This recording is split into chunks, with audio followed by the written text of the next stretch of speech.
Pernah ada di hadis Muslim, ini cerita di Sahih Muslim. Ada seseorang sedang sujud, kemudian diinjek oleh orang fasik. Saya ulang lagi, diinjek. Rokobahnya, yang diinjek itu rokobahnya. Lehernya itu diinjek sama orang fasik. Kemudian si yang sujud tadi bersumpah, wallahi la yaghfiru wallahu lak. Demi Allah, Allah tidak akan mengampuni kamu.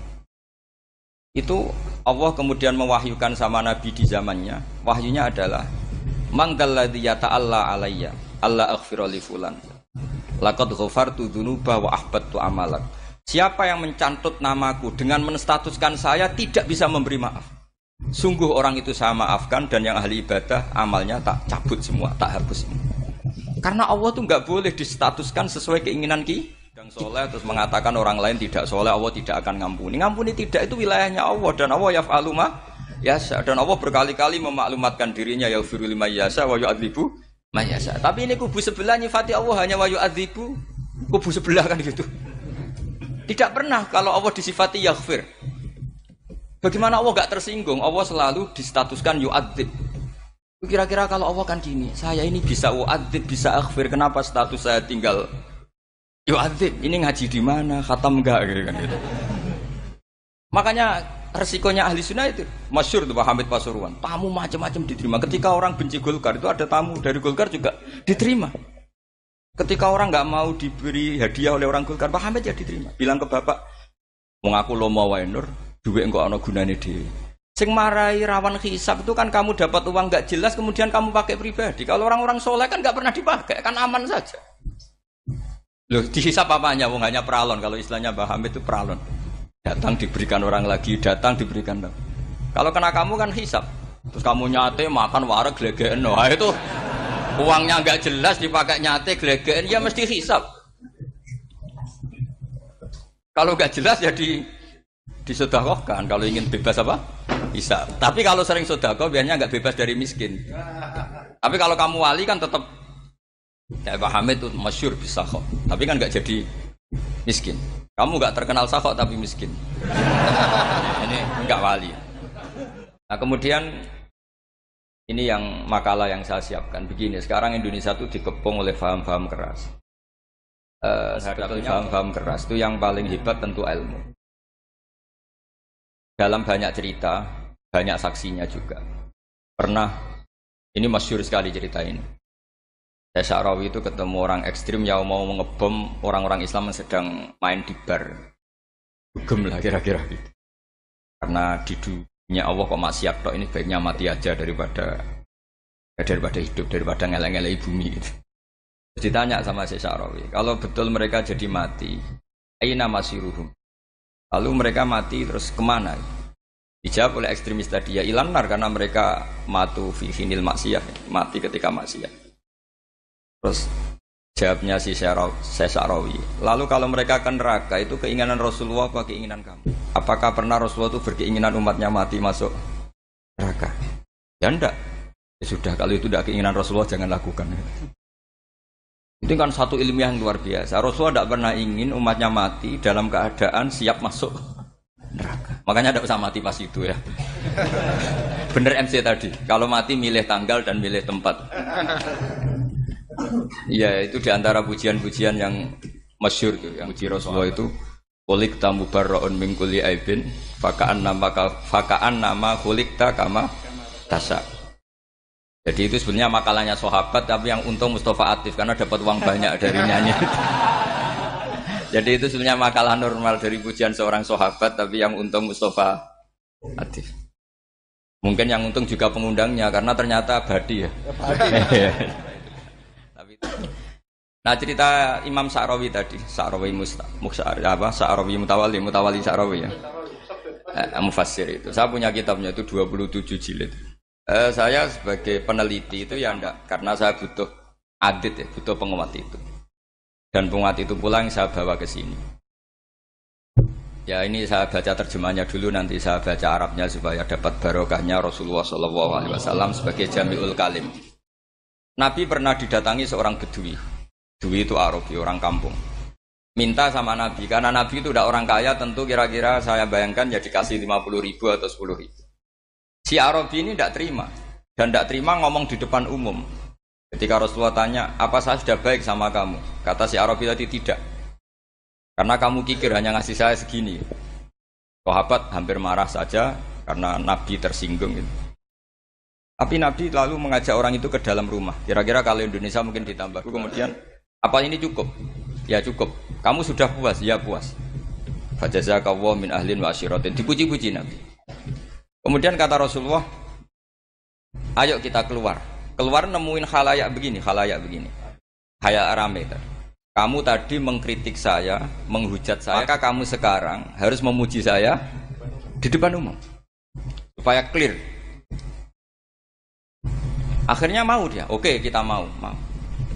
Akhirnya muji-muji bahwa Muhammad orang baik, dermawan gini. Setelah itu dia pulang. Hebatnya Rasulullah ketika pulang kata Nabi begini, sabda Nabi begini. Kalau saja dia pas benci saya itu kok mati. Saya ulang lagi. Kalau saja dia pas komentari saya buruk tadi kok mati, maka dia mati sebagai min ahlin nar karena berstatus pencaci maki Nabi. Akhirnya dia muji Nabi itu lewat disuap, lewat dikasih uang lagi.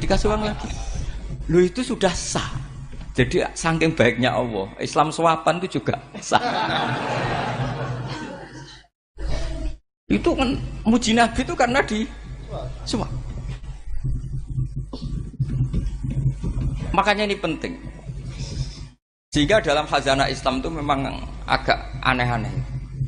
Jadi di antara ceritanya dalam hukum-hukum Islam itu ada orang fasiknya minta ampun, tapi minta karena iman sama hadis bahwa nanti kalau ada orang mati disaksikan orang dua, apalagi kalau empat min ahlil jannah, maka dia min ahlil jannah. Itu dia fasiknya minta ampun, nyewa orang. Nanti kalau saya mati bilang saya orang baik. Betul. Setelah dia mati bayar. Ini baik. Satu kampung nggak ada yang percaya ini saksi bohong. Tapi sama Allah diampuni karena kesaksian suapan. Lalu berarti jenengan ngalalo suap ya ndak, saya ada ngalalo suap, ngalalo sedekah. Karena sekarang kalau ada caleg bayar katanya sedekah. Ya sedekah terpaksa. Ini penting saya utarakan karena apa? Allah itu menilai itu tidak sama dengan pikiran kita. Makanya kubu sebelah ini terlalu ekstrim, memaksa Allah berpikiran kayak dia. Satu karena kurang ngaji. Nomor dua ya tadi emosinya lebih tinggi ketimbang intelektualnya. Ini penting saya utarakan. Ternyata orang yang nyuap tadi apa nilainya plus, yaitu dia iman sama dawuh Rasulullah Shallallahu Alaihi Wasallam. Kalau yang namanya saksi itu penting. Cuma dia mendapat cara itu lewat suap. Tapi kan iman. Iman kalau dawuh Nabi itu benar. Kalau ada saksinya pasti min ahlil jannah. Terus dia nyari saksi harus dibayar. Sekarang sama iya 1 jutaan. Sekarang saya tanya di KPPS atau di mana-mana saksi pemilu itu dibayar enggak? Dibayar sah apa enggak? Sah. Jadi kadang kebenaran itu harus dibayar. Ini penting saya utarakan karena ada orang perempuan cantik dirayu, digaji supaya dibayar jadi orang maksiat. Lalu mungkin ada ustadz gaji dia, bayar dia supaya mondok. Enggak tahu terusannya apa, terus dibayar apa enggak tahu saya. Pertanyaannya ketika kamu bayar kemudian jadi santri, itu kamu dosa nyuap apa dosa sedekah membiayai proses kebenaran? Sedekah. Tapi kalau yang bayar untuk jadi pegawai klub maka membiayai kemaksiatan. Maka pembiayaan ini penting secara fikih, arahnya kemana? Ke hak apa ke batil? Jika di Fathul Mu'in diterangkan misalnya ada orang layak jadi pemimpin dan kemudian rivalnya itu orang yang menyesatkan atau calon perusak bangsa, ya maka calon pemimpin yang soleh itu wajib berkompetisi meskipun bibadlil mal. Karena kalau yang memimpin orang fasik, kampung ini rusak. Kalau yang memimpin orang soleh, kalau nggak bayar juga nggak jadi. Maka wajib bayar. Lah yang soleh bayar ini berstatus sedekah, tapi yang batil ini berstatus suap. Kenapa demikian? Karena yang namanya riswah atau ada yang baca ruswah adalah pembayaran untuk menghak dan membatilkan barang hak. Sementara pembiayaan orang soleh adalah untuk memperkuat hak. Nah orang tuh nggak tahu, yang ngajinya ndak hatam-hatam tuh taunya pokoknya ar-rosi wal murtasi benar. Tapi nggak pernah mikir lalu definisi riswah atau ruswah itu apa? Ini bukan provokasi supaya semua calon bupati, gubernur nyuap ndak. Hanya nyuruh mereka sedekah saja. Jadi kalau nggak jadi, tapi sedekah betul ya, kalau nggak jadi ya tetap ikhlas dari awal memang sedekah. Lah soal gremeng ya bawaan manusia gitu ya. Ya enggak apa-apa kami tetap gremeng. Ini penting saya utarakan, makanya menurut saya itu bangga dengan Pak Hamid karena sepupu mbah saya itu karena alimnya. Meskipun banyak orang mensifati beliau wali dan memang wali betul, tapi saya tetap menstatuskan beliau orang alim yang dari kelaziman alim itu beliau wali. Jangan dibalik, wali dulu baru alim. Karena dalam beliau orang Lasem dan kaidah di Lasem itu fakullu alimin waliyullah wa laysa kullu waliyillah aliman. Jadi kalau kaidah di daerah Jawa Tengah itu semua orang alim pasti wali, tapi kalau wali tidak mesti alim. Sehingga kalau menstatuskan alim itu keren. Kalau di Jawa Tengah status alim itu keren. Dan soal keramat yang kaitannya dengan Mbah Mun itu masyhur itu dulu ketika Mbah Hamid santai-santai sama Pak Taifur sama keluarga lah. Beliau mau istirahat, kemudian yang datang Kiai Maimun, Mbah Mun zaman itu masih dipanggil Gus. Apa pur ada Pak Taifur di situ. Kata Pak Taifur, kalau manggil Pak D itu Gus Mun. Dan itu Mbah Hamid ngendikan rajulun alimun, ada Pak Taifur orang lelaki yang alim yang wali. Di beliau muji Mbah Mun juga alimun dulu, rajulun alimun wali. Ini penting saya utarakan karena kesanatan keilmuan beliau jelas dari beberapa keluarga di Lasem. Karena di daerah Fakhriyah itu yang tempat lahirnya Pak Hamid juga lahirnya mbah saya. Itu mbah-mbahnya sudah orang alim, termasuk Kiai Sidik Jember itu juga lahirnya di kawasan pondoknya Pak Hamid Fakhriyah. Dan Kiai Sidik punya anak yang namanya Ahmad Sidik yang jadi apa? Rois Am yang sekarang ada Gus Firjon macam-macam itu semuanya juga keluarga Lasem. Nah saya cerita keluarga ini penting bukan karena tafakhur atau tabai, bukan karena Allah itu membuat satu tradisi besar memang lewat dzurriyyah. Sehingga Allah ngendikan misalnya ulaikal ladzina an'ama Allahu 'alaihim minan nabiyyin min dzurriyyati Adam wa mimman hamalna ma'anuh wa min dzurriyyati Ibrahim wa Israila wa mimman hadaina wastabaina. Karena tanpa dzurriyyah itu enggak ada. Misalnya saya menjadi hafal Quran dulu, bapak saya itu tiap zaman Pak Hamid masih sugeng, yang semaan di sini itu pasti bapak saya, namanya Kiai Haji Nur Salim. Kadang diajak baca Quran di kamarnya Kiai Hamid. Karena kalau bapak saya itu mantu ponaan sama Pak Hamid. Itu dulu bapak saya memotivasi saya supaya hafal Quran itu gini, hak kowe kudu hafal Quran. Nak kowe rapal Quran, iku kepaten obor. Kok anak merapal luwe duwe alasan. Jadi kalau ada Gus tidak alim itu mesti salah bapaknya. Karena kalau bapaknya bisa baca Wahab, anaknya mau baca primbon tuh malu. Tapi kalau bapaknya sudah bacanya WA, anaknya jadi primbon. Era cucu sudah dukun. Era cucu sudah kayak Dimas Kanjeng, nanti itu pasti. Karena nggak ada rasa malunya. Tapi kalau bapaknya alim, baca Wahab misalnya, juga qanaah, anaknya juga itu figurnya. Cucunya juga gitu figurnya. Makanya disebut dzurriyatam ba'duha min ba'd.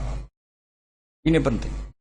Dulu Mbah Mun itu sering ngijazahi saya itu persis ijazahnya bapak, ijazahnya Mbah Hamid. Kalau punya amplop itu ya dibeda-bedakan, ini amplop dari tamu, ini dari pejabat, ini dari orang fakir.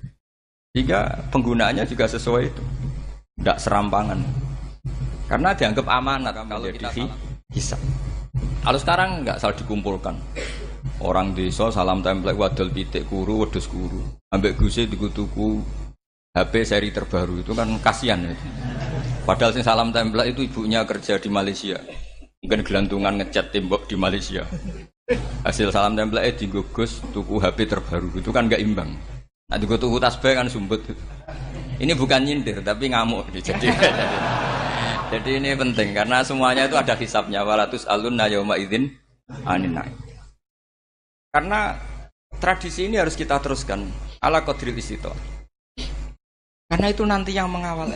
Jadi ini penting. Jadi mbok ya orang-orang yang ekstrim itu mikir keinginan Rasulullah SAW itu umatnya meninggal dalam keadaan baik. Makanya benar tadi, notulen tadi, kalau doa, kalau ingin mandi itu memang harus ada jadabnya. Tapi yang asli loh ya, jangan gaya-gayanan. Ya asli betul, yang enggak khilaf memang asli. Itu ada seorang wali doa di depan Nabi itu begini, ya Allah, saya harus jadi orang soleh. Allah diharuskan, itu kan enggak sopan ya. Ya Allah, saya ini harus jadi orang soleh. Kenapa? Sekali saya soleh, maka surroh habibu, yang senang kekasihmu. Sekali saya fasik, maka yang senang musuhmu, yaitu iblis. Tinggal jenengan mau menyenangkan musuhmu. Akhirnya dapat aku ya sudah soleh aja soleh ini kok doa kok neror orang ini. Kira-kira gitu. Jadi ya Allah, saya harus jadi orang soleh. Kalau saya jadi orang soleh, surah habibuk, yang seneng kekasihmu. Kalau saya jadi orang fasik, yang seneng musuhmu. Sebenarnya tinggal milih saja, menyenangkan kekasihmu apa menyenangkan musuhmu. Kira-kira Allah seneng mana? Seneng menyenangkan. Wah, itu doa paling mustajab. Tapi syaratnya harus anti bikolbin dan dari ijazah nggak mandi, itu ijazah nggak mandi. Maka ini tidak saya ijazahkan. Nanti kalau kamu ngalami isak sendiri, ngalami wujdi sendiri, terus ngalami itu, insya Allah makbul. Ini mau gaya-gaya nan copy paste, nggak diterima itu. Jadi wali-wali dulu itu kalau berdoa itu sederhana, tapi dari hati yang paling dalam. Makanya Nabi Musa itu terkenal. Orang paling seenaknya sendiri dan Nabi Musa hubungannya dengan Allah. Tapi sama Allah dimaafkan karena orisinil, tidak bikin-bikin. Rasulullah juga itu. Kalau sudah marah itu doanya gitu. Cuma celakanya ditiru Nira Warisman dulu itu. Nabi itu ketika perang Badar itu jelas kalah, nggak mungkin menang, sudah jelas kalah. Nabi hanya 313, orang kafir 1000 dengan perlengkapan apa? Sudah lengkap semua. Setelah perang dilihat itu jelas kalah. Seri awal yang memang kalah betul. Doanya Nabi apa? Allahumma intuhlik hadil isobah lam tu'bad ba'dal ya. Ampun Gusti, silahkan bikin kalah, tapi ra ono sing roh nak jenengan pangeran. Mohon lahiran jenengan dadi pangeran, ora ono sing roh. Enggak ada ibadah. Intuhlik hadil isobah lam tu'bad ba'dal ya. Kalau engkau menghancurkan kelompok saya ini, jenengan sebagai Tuhan tidak ada yang nyembah lagi. Karena yang nyembah tinggal kelompok kita.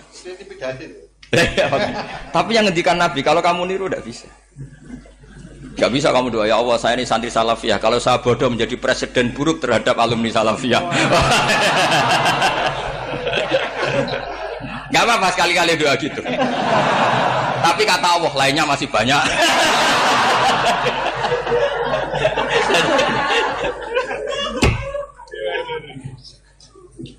Tapi itu syaratnya tadi harus ada al-wujdi wasima. Jadi makanya Imam Ghazali punya kitab al-wujdi wasima. Karena ada masrob, ada syarab. Jadi wali ngikuti para nabi itu ada masrob, ada syarab. Sehingga perasaannya itu beda. Saya punya sekian contoh. Makanya tadi saya bilang di sini yang cerita nanti tak baca Arabnya ya tabarruk dengan jamil apa kalim. Jadi Nabi menyontohkan gini ya. Hubungannya Nabi dengan umatnya itu kata Rasulullah ibarat orang punya unta atau sapi yang susah itu. Yang sarodat itu berat. Kalau bahasa sini apa itu? Yang larat ya Pak? Melayu. Terus orang-orang lain ingin membantu. Kubu sebelah ingin bantu. Tapi ketika mereka ingin bantu malah unta ini tambah lari karena asing. Semua selain pemiliknya ini kan bagi unta itu asing. Jadi mau dibantu ditangkap tambah lari karena ini orang asing semua. Ngajinya agak jelas, asalnya agak jelas, tapi mau ikut umat Islam ini asing semua.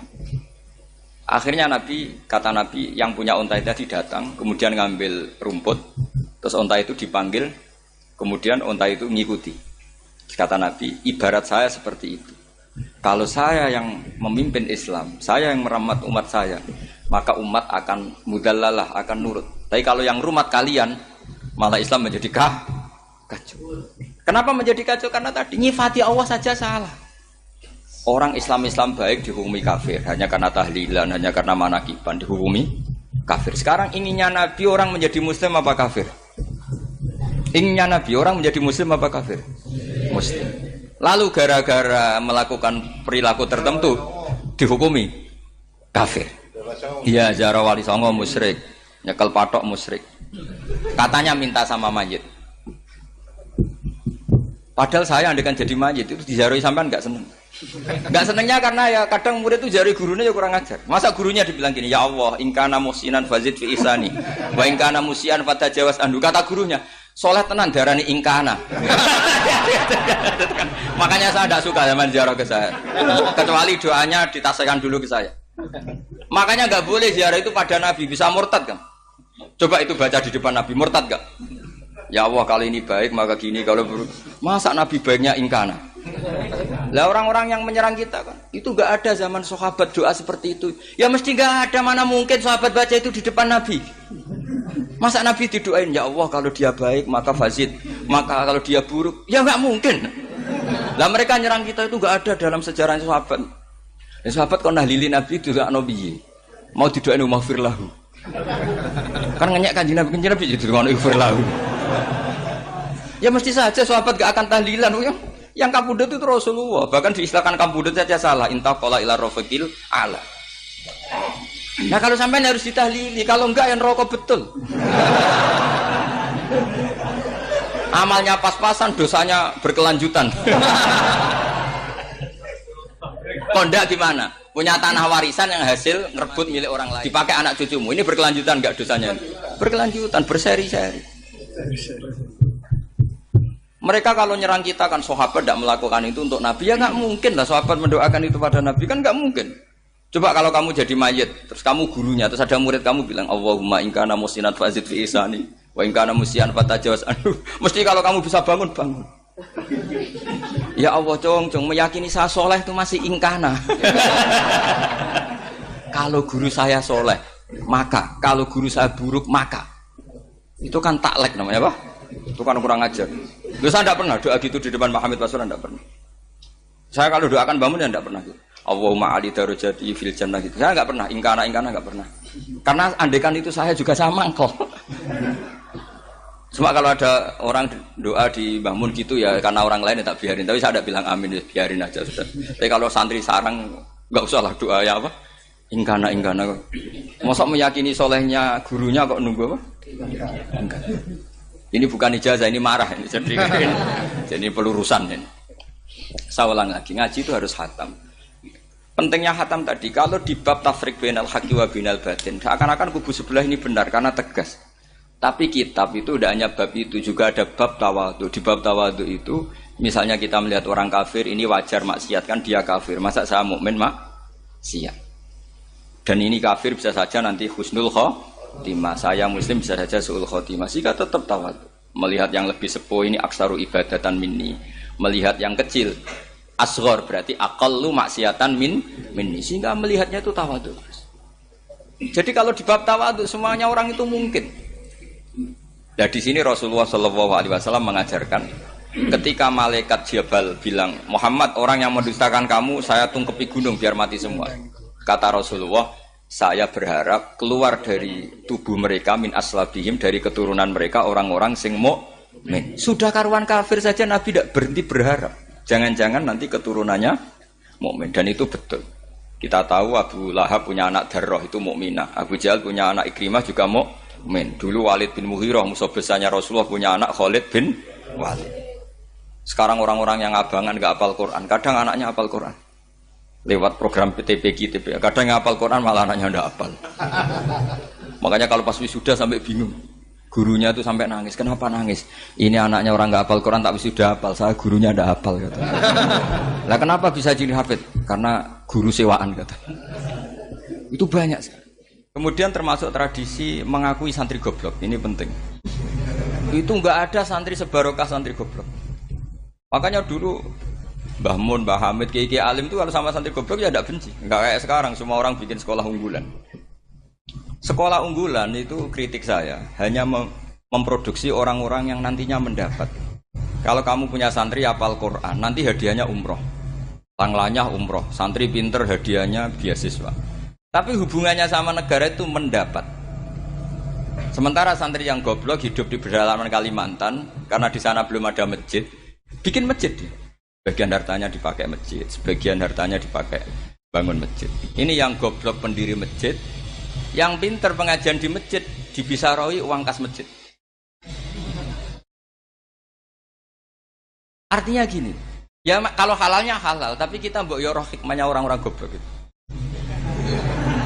Supaya kita tetap ngaji, Rabbana ma khalaqta hadza batila. Semua ini ada gunanya. Subhanaka ma khalaqta. Jadi semua ini ada gunanya.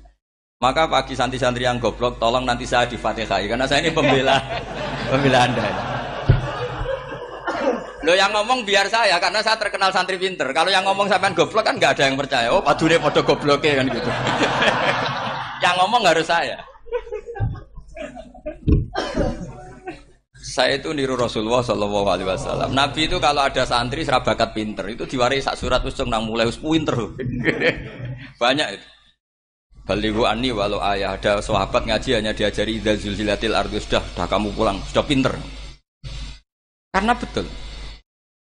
Sekarang Coba dia ngenangan. Ada santri alim alamah. Mungkin bakasnya furu'iyah. Gimana hukumnya Jumatan jumlahnya itu 40 kurang atau 40 pas imam. Kemudian ada yang batal satu, hukumnya gimana? Dia mikir furu'iyah. Sementara yang goblok, dia di desa tertinggal gak ada masjid. Piye caranya dia masjid? Ini bikin aslul ibadah. Yang sini sudah khilaf tentang yang gak penting. Jadi orang goblok kadang lebih keren. Akhirnya apa? Duriannya yang goblok nanti jadi orang alim alama ngekholi wong goblok karena pendirinya biasanya orang pati pinter. Itulah Allah Subhanahu wa taala. Ada bikin sesuatu itu sia-sia. Nah, saya ini korban ilmu itu. Akhirnya santri saya banyak yang enggak jelas. Ya, tapi ya saya terima saja. Saya santri itu macam-macam. Ada yang profesor, ada yang doktor, ada yang goblok, ada yang baru tobat kemarin, ada yang Cina lagi seneng ahli sunnah wal jamaah, macam-macam. Semuanya ngaji sama saya. Karena saya tetap berkeyakinan Rabbana ma khalaqta hadza batil. Ini penting saya utarakan karena khazanah kita ini jangan digerus oleh orang yang tidak bertanggung. Ini penting. Jadi kebanyakan orang ekstrim karena mensifati Allah Ta'ala itu hanya dengan status yu'adzib, tidak dengan status yaghfir. Dan itu mereka harus ngaji lagi. Kurang apanya Rasulullah SAW? Nabi sebagai manusia benci sekali sama pembunuh Hamzah karena qatilu ahabbin nasi ila Rasulillah. Itu sama Wahsy. Siapa yang enggak tahu Wahsy? Qatala ahabban nasi ila Rasulillah, itu qatala Hamzah. Dan ketika Nabi nyuwun sewu maksud no Wahsy, Allah malah nurunkan ayat laisa laka minal amri syai'un aw yatuba alaihim. Ada pilihannya aw yatuba alaihim. Apa yang terjadi? Justru Allah mentobati Wahsy. Memaafkan Wahsy, mentobati Wahsy. Ada sahabat yang dipuji Nabi Hamamatul Masjid, akhirnya su'ul khotimah. Kita tahu ceritanya siapa? Sa'labah. Makanya kata Mbah Mun sering cerita ke saya. Banyak orang darani saya itu tidak jelas, kata Mbah Mun, karena saya sama siapa saja baik, sehingga banyak yang nuduh saya itu tidak jelas. Kata beliau, ulama paling jelas ya saya ini, karena masih orisinil, kata beliau. Tapi pakai bahasa Jawa, karena tadi Mbak Idris bilang ada yang MA ya, Madura asli tadi, makanya saya terpaksa bahasa Indonesia tadi. Kata Mbah Mun, ulama paling jelas ya saya, karena saya menyikapi siapa saja baik, karena di hati saya hanya membaca laisa laka minal amri syai'un aw yatuba alaihim aw yu'adziba. Kenapa kamu vonis si buruk? Bisa saja nanti baik. Yang sedang baik bisa saja nanti bu. Kalau nasib seseorang nggak jelas, kenapa kamu sikapnya jelas? Nah, ini orang-orang nggak ngaji itu memaksa orang lain jelas. Ini kubu sebelah pasti salah, ini pasti benar. Manusia kok dipasti-pastikan gimana? Kita ini tidak nabi. Kalau nabi maksum pasti benar. Kalau sampean apa? Maksum bisa. Jadi ketidakjelasan para ulama ini berdasar konstitusi tadi bahwa itu wilayahnya Allah. Ini penting saya utarakan. Jadi penting sekali. Jadi orang yang sedang fasik sekarang bisa saja nanti tobat.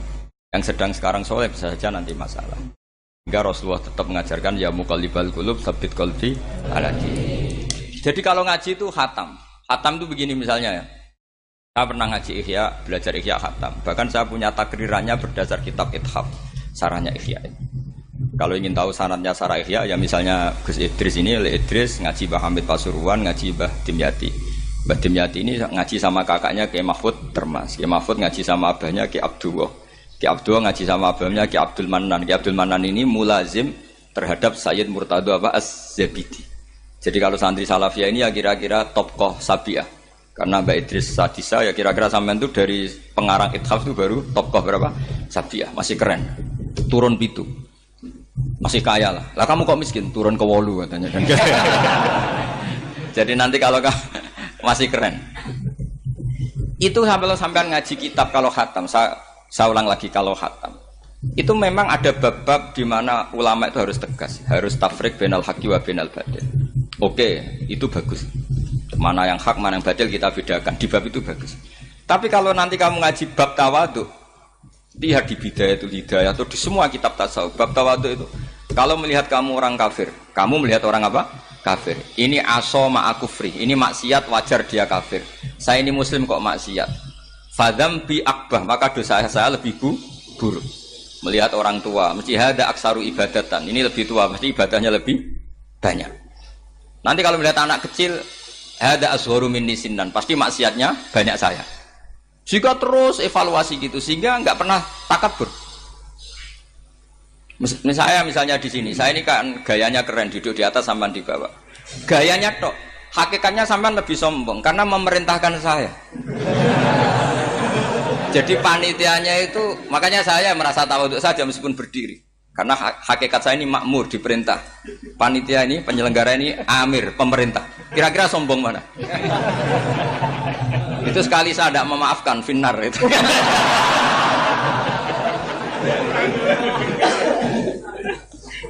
Tapi insya Allah tak maafkan. Iya masih insya Allah. Tapi menghadapi yang sedang kafir saja nggak putus asa. Bisa saja mereka nanti melahirkan anak-anak yang Islam. Jadi kalau ada kiai menghina orang kafir itu jangan melihat kiai kok kancanan wong kafir. Yang benar itu kiai yang penuh harapan. Sehingga sama orang kafir saja berharap. Tapi sekarang enggak. Kiai kancanan wong kafir, kiai kok kancanan wong fasik. Logikanya dibalik. Kiai nelateni wong kafir nak menawa anak turune masuk Islam. Kiai nelateni wong fasik anak menawa dadi soleh. Logikanya harus seperti itu. Nah soal perang itu beda. Perang kan mereka sudah menstatuskan diri ingin bunuh kita. Tentu kita harus berani untuk mempertahankan diri. Tapi kalau kondisi normal tidak bisa seperti itu. Ini kan kondisi normal. Itu Rasulullah. Ya nggak boleh. Karena tadi. Bahkan kalau saya pernah ngaji ini di Sidogiri pernah cerita Rasulullah jajar Nabi Nuh. Ada seorang wali, pasnya Abu Hasan Asyadili. Siapa Abu Hasan apa? Asyadili. Mimpi ketemu Rasulullah jajar Nabi Nuh. Kemudian Nabi Nuh itu digojlok sama Rasulullah. Kamu pernah masukkan kaum kamu. Bisa saja fi aslabihim atau fi zuhurihim ada nasamatan sing tu'minu billah. Sekarang misalnya begini ya, ini orang kafir. Di sini itu ada gen yang ribuan ila yaumil qiyamah. Bisa saja gen-gen yang sekarang masih di zuhurihim, karena kalau apa gen di lelaki diistilahkan fi zuhurihim, ini saja nasamatan tu'min. Nasama yang nanti mukmin. Kalau dia mati kan berarti kamu membunuh calon orang mukmin berikut. Jadi, tapi ya sama. Tapi kalau kamu bilang dibiarkan, bisa saja ini ada nasamah sing calon kafir. Berarti kamu membiarkan kekafiran. Nah di sini hebatnya Allah. Allah bikin Nabi Nuh mewakili istihad potensi kekafiran berlanjut, sehingga beliau bilang wala yalidu illa fajiram kafaro. Paham ya kan? Rabbila tadzar alal ardi minal kafirina dayara innaka intadzarhum yudillu ibadaka wala yalidu illa fajiram kafaro. Logika itu terwakili oleh Nabi Nuh. Logika bisa saja ini ada nasamatan untuk minubillah. Itu terwakili oleh Rasulullah bal arju ayyukhrijawahu min aslabihim may ya'budu waha wa la yusyriku bihi syai'an. Kayak apa untungnya kita jadi umat Rasulullah sallallahu alaihi wasallam. Masalahnya Nabi Nuh gak Nabi Nuh, Nabi Muhammad. Jadi kira-kira istiadat kamu ikut Nabi siapa? Kalau main hantam ya ikut Nabi Nuh. Kalau main rojak berharap Nabi Muhammad. Ya sudah, sampean ikut mana itu? Nabi Muhammad. Ini penting saya utarakan supaya apa-apa itu terukur lewat ilmu. Ya pokoknya istilah kayak Wali Songo yang tercerminkan sampai ke kita kayak Pak Hamid. Karena Pak Hamid ini sanadnya secara gen sampai Sunan Bonang. Di silsilah itu sampai Sunan Bonang. Saya punya catatan nasabnya Mbah Hamid Pasuruan sampai Sunan Bonang ditulis Mbah Him itu. Ya, pas 40 harinya Mbah Hamid itu. Ini penting saya utarakan supaya ekstremitas itu berkurang. Logika-logika yang dibangun ulama itu ngikuti riwayat. Agama itu ngikuti riwayat, bukan sekedar akal. Saya punya contoh ketika kitab Ihya menutup kitabnya, yaitu Imam Ghazali. Itu ada dua orang. Ini di akhir kitab Rojak dan dipakai nutup kitab Ihya sebagai rojaknya Imam Ghazali. Ada dua orang min ahli nar dipanggil sama Allah. Ini sekaligus ijazah. Kali ini ijazah betul. Yang dipanggil ke surga itu masih muqayyad dan biangkalil jahim, masih muqayyad, masih dibelenggu sama atribut neraka. Terus sama Allah ditanya, piye jong kabarin rokok? Wah syarra makanan Gusti mun rokok jenengan takokno sekarang ra enak jen. Terus kata Allah, ya sudah kamu kembali ke sana karena kamu memang orang fasik. Itu lari, semangat mau ke neraka. Ini ijazah. Semangat disuruh kembali ke neraka itu semangat lari. Allah tanya, "Loh, Jong, kenapa kamu semangat?" Ya Allah, saya ini sudah kapok. Dulu ketika di dunia kamu perintah, engkau perintah, saya tidak semangat. Maka kali ini jenengan perintah, saya semangat. Karena saya sudah kapok. Setiap engkau perintah, saya ada lari semangat ke neraka. Nah barokahnya semangat masuk neraka ini, kata Allah ya sudah kamu di surga saja. Maka ijazah nanti kalau ada pengumuman silahkan masuk neraka. Kamu harus lari sekencang-kencang. Karena itu perintah Allah apa? Yang ketika kita di dunia kalau diperintah males-malesan.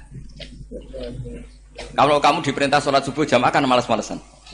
Dan itu menjadi kita masuk neraka. Sebagai kafarah itu ya Allah, karena ini perintah engkau, saya tidak males-malesan lagi. Wes ngebalikin rokok, lari semangat. Allah akhirnya haru, dimaafkan. Panggil lagi, sudah di surga saja. Barokahnya semangat masuk neraka. Nah ini ijazah ini. Ya diterima ya. Kok enggak semangat terima ya. Yang kedua enggak.